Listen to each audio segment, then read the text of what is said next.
Hello दोस्तों, क्या आप भी एक टीचर हैं? क्या आप भी क्लास 6 ऑनवर्ड पढ़ाते हो? अगर आप किसी भी स्कूल में 6 से 12 किसी भी क्लास को पढ़ाते हो तो आप बच्चों से MCQ बेस्ड एग्ज़ाम ज़रूर लेते होंगे। यदि आप लेते हैं तो आपको उसको बनाने में और उसको चेक करने में काफ़ी समय लगता है। हालांकि क्वेश्चन पेपर तो आपको बनाना पड़ेगा, लेकिन आपको आंसर लेने के लिए OMR शीट डिज़ाइन करनी पड़ती होगी, या फिर आप वैसे ही मार्क कराकर उसका रिजल्ट बनाते होंगे। लेकिन अगर आप OMR शीट बनाते हो तो MS वर्ड में आप शीट बनाते होंगे और फिर उस पर फिल कराते होंगे। ऐसा इसलिए कराया जाता है ताकि कम्पिटिटिव एग्जाम्स में बच्चे आसानी से OMR शीट पे अपने आंसर्स फिल कर सकें। लेकिन अगर आप OMR शीट डिज़ाइन करने लगे और उसको चेक करने लगे तो आपको काफ़ी समय चला जाएगा। तो उस समय से बचने के लिए, उस समय आपका ना लगे, कम से कम समय में आपको ज़्यादा से ज़्यादा आउटपुट मिले, तो उसका सॉल्यूशन लेकर आया हूँ और इस वीडियो में वो डिस्कस करूँगा। तो वीडियो को स्किप करे बिना इस वीडियो को अंत तक देखिए। उसमें सारे स्टेप्स मैं आपको बताऊँगा कि कैसे आप वो शीट डिज़ाइन कर सकते हो और आप विद इन सेकेंड एक बच्चे का रिजल्ट बना सकते हो, जिसमें आप चाहे एक सब्जेक्ट का लो या मल्टीपल सब्जेक्ट्स उस OMR के अंदर ऐड कर सकते हो।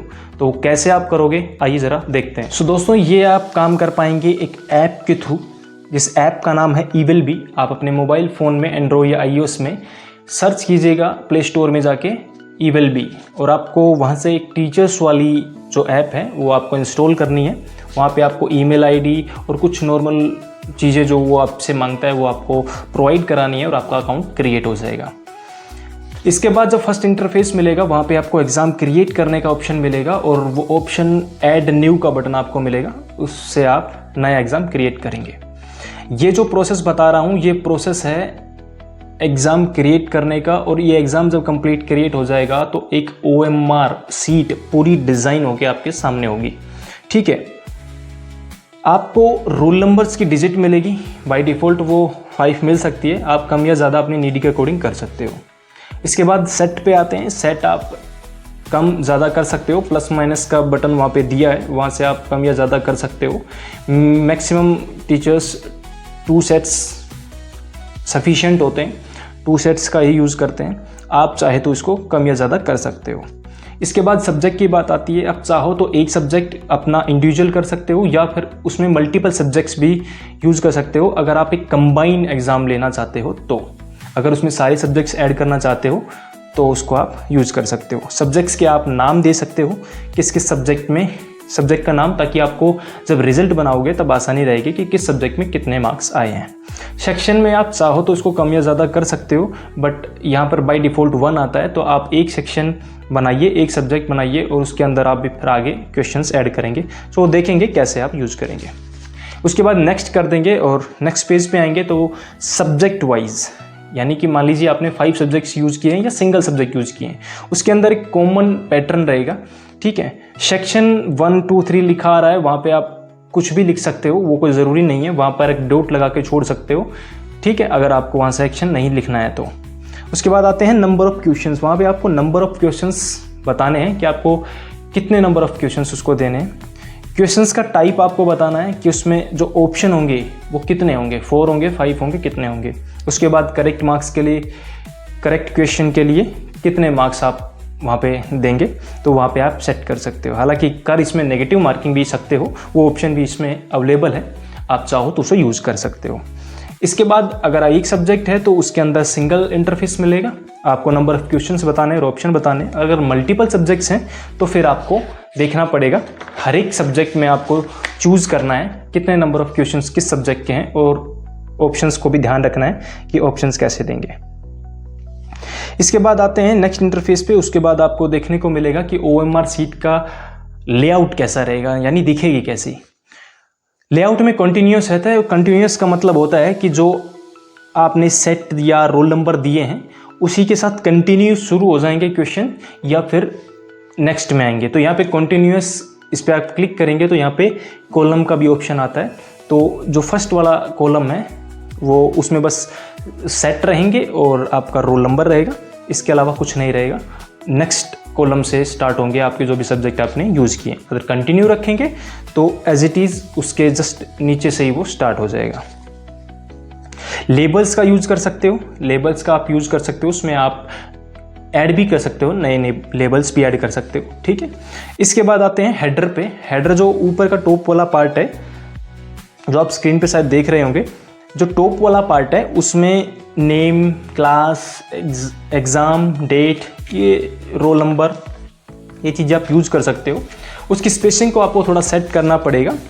उसमें जो साइज़ का जो ऑप्शन आता है उसमें लार्ज, मीडियम, इस तरीके से चीज़ें आती हैं, तो वो आपको देखनी पड़ेगी एक बार, क्योंकि वो आपको सेट करना पड़ेगा कि किस उस पर सेट हो पाती है आपकी सारी चीज़ें। क्योंकि आपको फर्स्ट वाला जो कॉलम है उसमें क्या साइज़ रखना है, क्योंकि नेम के लिए स्पेस ज़्यादा चाहिए, उसमें एक में मीडियम रखो, एक में स्मॉल रखो, तो उस हिसाब से वो आपको बस एडजस्ट करके देखना पड़ेगा। ठीक है, हेडर को आप अगर चेंज करना चाहें तो जो पेंसिल वाला जो एडिट का बटन है उस पर आप क्लिक करके हेडर के अंदर चीज़ें लगा सकते हो। जैसे टाइटल है उसको अनेबल कर सकते हो, उस पर लिख सकते हो कि वो क्या चीज़ है, जैसे उसका नाम लिख सकते हो, पीरियोडिक टेस्ट है या मिड टर्म एग्ज़ाम है, या जो भी आप लिखना चाहे लिख सकते हो। इंस्ट्रक्शंस के अंदर आप खुद से इंस्ट्रक्शंस डाल सकते हो कि जैसे कि ऑल क्वेश्चंस आर कंपलसरी और हर एक क्वेश्चन के लिए 1 मार्क आपको मिलेगा। इस तरीके से आप अपनी इंस्ट्रक्शंस खुद से बना के उसमें टाइप कर सकते हो। ठीक है, लेबल्स का मैंने जो अभी बताया, लेबल्स आप सेट कर सकते हो इसके अंदर हेडर में। ठीक है, तो ये आपको करना पड़ेगा। उसके बाद आपको इसको सेव कर देना है। ठीक है, उसके बाद नेक्स्ट पार्ट पे आते हैं। एग्ज़ाम को सेव करने की टाइम पे आपको सेव करना है, आपको क्लास उसमें मेंशन करनी है कि कौन सी क्लास है।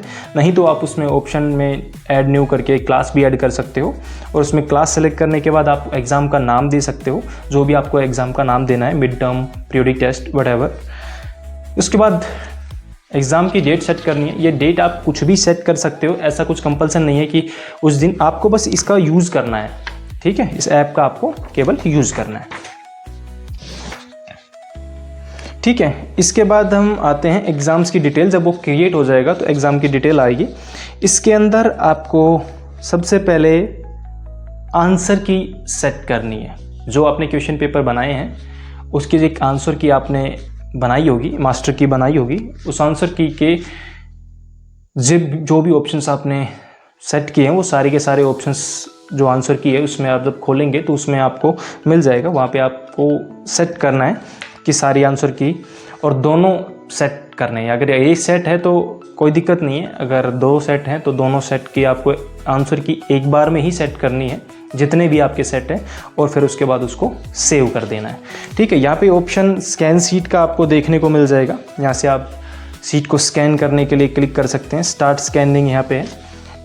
यहाँ पे एक चीज़ हो सकती है कि जब यहाँ पे स्कैन करोगे तब ऐड आ सकती है, तो उस ऐड को आ जाने दीजिएगा, क्योंकि ये फ्री वर्जन है। उस ऐड को चलने दीजिएगा और उसके बाद कंटिन्यू आप कर सकते हो। ये फ्री ऑफ कॉस्ट है, लेकिन आप जब इसे क्रिएट कर लेंगे तो जो OMR सीट है, ठीक है, जब OMR सीट पे आप जाएंगे तो ये जो एग्ज़ाम डिटेल्स हैं इसमें OMR सीट पे जाएंगे, तो यहाँ से आप जो OMR बबल सीट करके यहाँ पे ऑप्शन दिया हुआ है एग्ज़ाम मैनेजमेंट में, तो यहाँ से आपकी जो आपने डिज़ाइन की है जो OMR, वो OMR आपको मिल जाएगी। उसको आप इमेज की फॉर्म में या PDF के फॉर्म में आप वहाँ से ले सकते हो और उसका प्रिंट आउट निकाल सकते हो। अब बात आती है जब एग्ज़ाम हो चुका होता है और उसके बाद आपके बच्चे सबमिट कराते हैं और आपको चेक करना होता है। तो चेक करने के लिए आपको कुछ नहीं करना, बस केवल और केवल जो स्टार्ट स्कैनिंग वाली जो है वो आपको करनी है। इसके अंदर आपको 4 डॉट्स मिलेंगे, जैसे मैं आपको दिखा दूं। यहाँ पे ये डॉट्स हैं, यहाँ पे ये डॉट्स है, नीचे बॉटम में ऐसे। जब आप स्टार्ट स्कैन पे क्लिक करेंगे तो एक कैमरा ओपन हो जाएगा और उसमें 4 स्क्वायर्स आ जाएंगे। तो ये जो कॉर्नर्स के डॉट हैं, जो कॉर्नर वाले ये डॉट हैं, इनके ऊपर ले जाके उनको ऐसे होल्ड कराना है। आपको ऐसे प्लेस करना है अपना ये, और उसके ऊपर कैमरे को रखना है। और उसके बाद जब ये डॉट्स उसके अंदर जो स्क्वायर्स दिए हैं उसके अंदर आ जाएंगे तो विदिन सेकेंड वो क्लिक करेगा। क्लिक करने के बाद इसका फाइनल आउटपुट देखकर आप खुश हो जाएंगे, क्योंकि जब आप क्लिक करेगा वो तो आपकी स्क्रीन पे पूरा रिजल्ट सब्जेक्ट वाइज होगा, तो सब्जेक्ट वाइज आ जाएगा। अदरवाइज बच्चे का रोल नंबर, आपकी सेट और आपके बच्चे के मार्क्स, सारी की सारी चीज़ें वहाँ पे डिस्प्ले होगी। चाहो तो आप वहीं से मार्क कर सकते हो, वहीं से नोट डाउन कर सकते हो पेन पेपर लेके, जहाँ पे भी आप रिजल्ट बनाते हो, या फिर उसको सेव कर सकते हो। ठीक है, तो वो रिज़ल्ट बनाने में इतनी आसानी होगी कि आप सोच नहीं सकते। वो कैसा दिखेगा, इस तरीके से आपको वो दिखेगा, आप देख सकते हो इसमें, बट आपको स्क्रीन पे भी दिख रहा होगा। इस तरीके से आपको जो 4 स्क्वायर्स हैं उसके बीच में आपको रखना है, उस जो कॉर्नर के डॉट्स हैं वहाँ लेके जाना है और वो विदिन सेकेंड आपको क्लिक करके दे देगा और आपके सामने रिजल्ट होगा। ठीक है, तो इस तरीके से आप विदिन सेकेंड अगर एक शीट का रिजल्ट निकाल सकते हो तो पूरी की पूरी शीट को आप 30 to 40 मिनट्स में आप कंप्लीट क्लास को चेक कर सकते हो। सारे के सारे क्वेश्चन पेपर आपके चेक हो जाएंगे। तो बस इतना ही था इस वीडियो में। अगर ये वीडियो आपको अच्छी लगी तो दोस्तों के साथ शेयर करें, अपने ग्रुप्स में शेयर करें, सभी टीचर्स को बताएं। और अगर बच्चे इस वीडियो को देख रहे हैं तो अपने टीचर्स को शेयर करें ताकि उनकी हेल्प हो सके और आप लोगों का रिजल्ट आपको जल्दी से जल्दी मिल जाए। ठीक है, तो मिलते हैं नेक्स्ट वीडियो में नई इन्फॉर्मेशन के साथ। So thank you so much. If you like the video, then please subscribe my channel. Thank you so much.